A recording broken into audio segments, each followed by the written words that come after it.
Gost Hronike nacionalnih manjina je Ivan Bošnjak. Gospodine Bošnjak, dobar dan i dobrodošli u Hroniku nacionalnih manjina.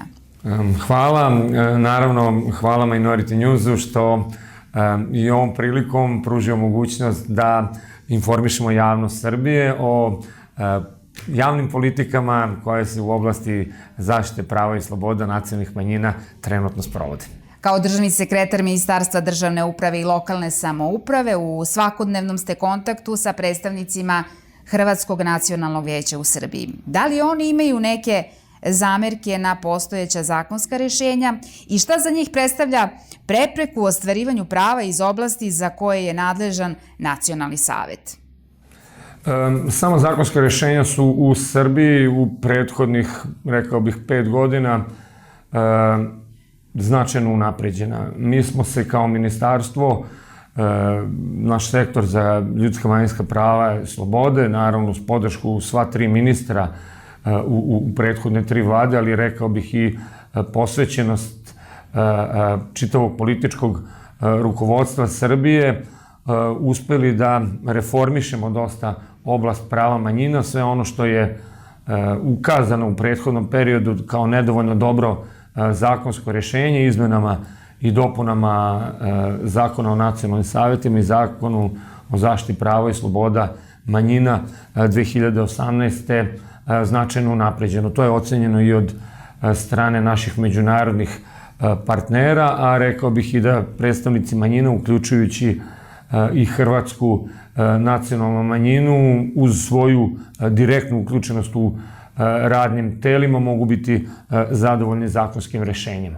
Ono na čemu se danas insistira jeste puna primjena pojedinih rješenja, naravno i preporuka međuvladinog mješovitog odbora. Sve što se tiče praktično obrazovanja je u oblasti propisa rešeno, otvoren je i lektorat za hrvatski jezik. Sada je ostalo naravno da se pojedini podzakonski akti prilagode kako bi se diploma stečena na nivou lektorata, odnosno ispita koji se tamo sprovodi za nastavnike, mogao biti u potpunosti primenjen u obrazovnom sistemu Srbije. Zatim, Hrvatska nacionalno vijeće, odnosno Nacionalni savjet Hrvatske nacionalne manjine u dogovoru sa predstavnicima države Republike Srbije ima nameru da se u Subotici otvori vaspitno-obrazovni centar koji bi obuhvatio decu uzrasta od predškolskog do praktično srednješkolskog doba i na tome se zajednički radi. Potrebno je naravno novu dinamiku dati i toj radnoj grupi kako bi se zakonsko rješenje koje postoji prilagodilo potrebama Hrvatske nacionalne manjine. Ono čime smo zaista zadovoljni je značajan porast upisa broja učenika bez obzira na smanjen ukupan broj dece u osnovnim i srednjim školama. Otvorena je mogućnost da se u skladu sa svojim željama deca na hrvatskom obrazuju i u srednjim stručnim školama, kako je medicinska škola i elektrotehnička škola u Subotici. Ono što nam predstoji jeste i direktna podrška lokalnih samouprava radu nacionalnih savjeta i mi smo kao ministarstvo već napisali jednu preporuku da u svojim budžetima za 2020. godinu opštine i gradovi na kojima žive pripadnici nacionalnih manjina, uključujući i Hrvatsku nacionalnu manjinu, iz svog budžeta podrže rad nacionalnih savjeta u odnosu na građane sa njihove teritorije.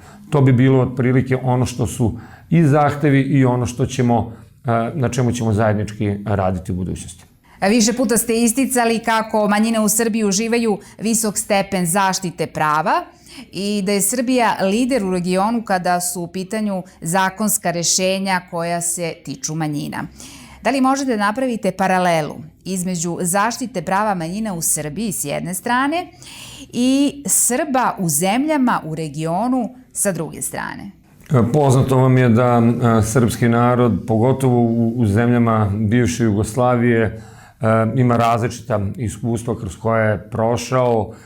Počeću od Slovenije, gde praktično Srbiji nisu priznati kao nacionalna manjina, već imaju samo mogućnost da se organizuju u različita udruženja građana koja su opet vezana za crkvu, ne baštine nikakvu drugu vrstu zakonske zaštite. To je nešto što se mora i priznati, da za razliku od njih Slovenci u Srbiji imaju i svoj nacionalni savet i mogućnost svakako direktnog predstavljanja i učestvovanja u društveno-političkom životu. Zatim, u Hrvatskoj, kao što je poznato, puno toga i dan danas u odnosu na Srbe nije rešeno, bilo da je u pitanju službena upotreba jezika i pisma, naravno mogućnost i vidljivost Srba u medijima, ali i pojedinačni slučajevi direktnog nasilja govore o tome da se ta prava na neodgovarajući način sprovode, bez obzira što je Hrvatska u svojoj suštini, u svom ustavu, upravo pitanja predstavljanja Srba i drugih nacionalnih manjina kroz različite nivoje vlasti ipak na neki način zaokružila. Ta prava do sada i do danas nisu u potpunosti primenjena, tek od izbora praktično 2011. godine su sva ona garantovana mesta bila popunjena, ali i dalje u velikom broju slučajeva gde god postoje garantovana mesta na različitim nivoima vlasti ostaje puna saradnja sa predstavnicima Srba.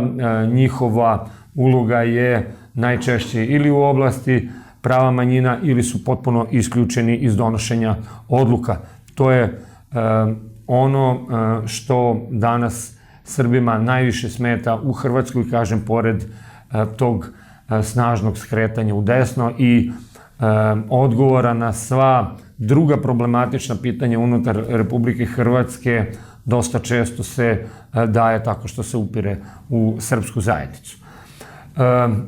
Crna Gora u poslednjih nekoliko meseci predstavlja takođe negativan primer ostvarivanja nacionalnih prava Srba.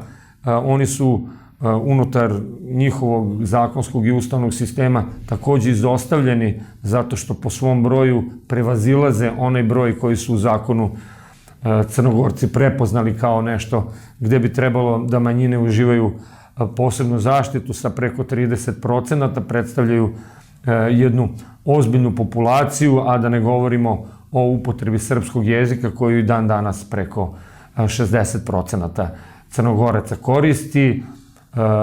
U poslednje vreme to je zaista nešto što opterećuje naše međusobne odnose, a onda se pokušava izvući paralela sa upotrebom crnogorskog jezika na teritoriji opštine Vrbas, gde od anketiranih stanovnika svega 0,02% koristi crnogorski jezik.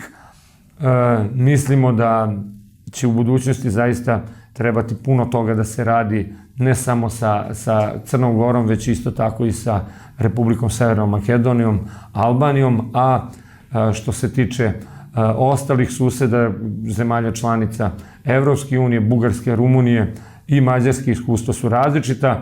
U direktnim kontaktima dobijamo zaista pozitivne signale od predstavnika srpske manjine i mislimo da one primere koje uživanja prava u ovim zemljama donekle možemo ponešto primeniti i kod nas, a gledat ćemo zauzvrat da zakonska rešenja koja su u Srbiji doneta budu dobar primer i za naše susedne zemlje članice Evropske unije.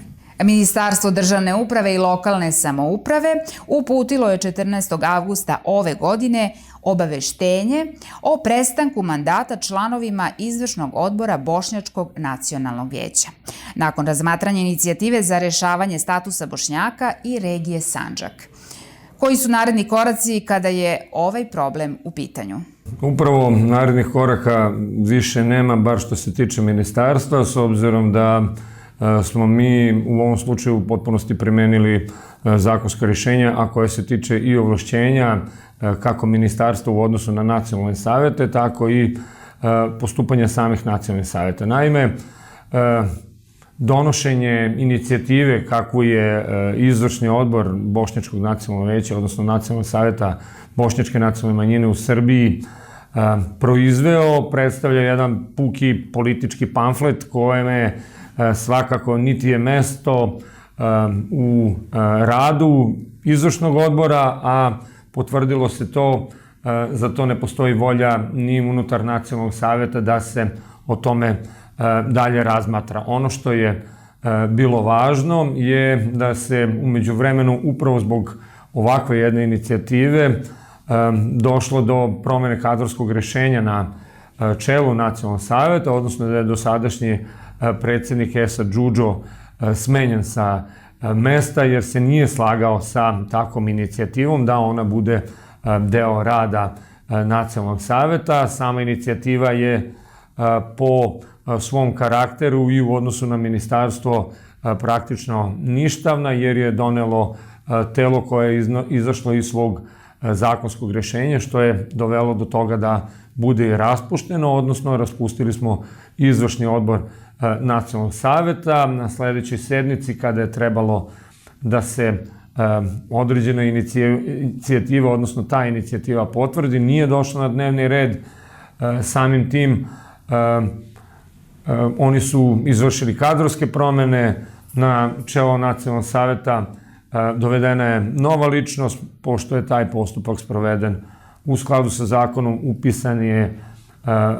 upisana je nova predsednica u registar Nacionalnih saveta, raspušten izvršni odbor i mi sada očekujemo da se na narednoj sednici Nacionalni savet ponaša i vrati u okvir svog zakonitog postupanja, odnosno da nastavi da radi u interesu Republike Srbije i svih Bošnjaka koji žive u njoj, da političke teme, inicijative i sve ostalo prepuste političkim strankama koje postoje i koje su u okviru Republike Srbije jedan od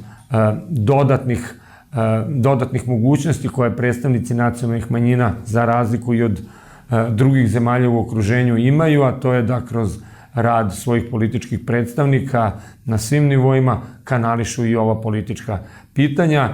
Svakako da i neki drugi organi, kada posmatramo ovakve inicijative koje se tiču ustavnog poretka, se redovno informišu o aktivnostima pojedinaca i mislimo da u narednom periodu Nacionalni savet, što smo inače se zajednički trudili, treba dodatno depolitizovati, da je princip depolitizacije nešto što su nam i predstavnici Saveta Evrope i različiti eksperti koji su dolazili i posmatrali naše manjinske politike ostalo kao pitanje od suštinske važnosti za normalno funkcionisanje ovih specifičnih tela i mislimo da će svaka naredna inicijativa koja bude izlazila izvan 4 oblasti za koje su praktično zakonom ovlašćeni da postupaju nacionalni saveti, odnosno da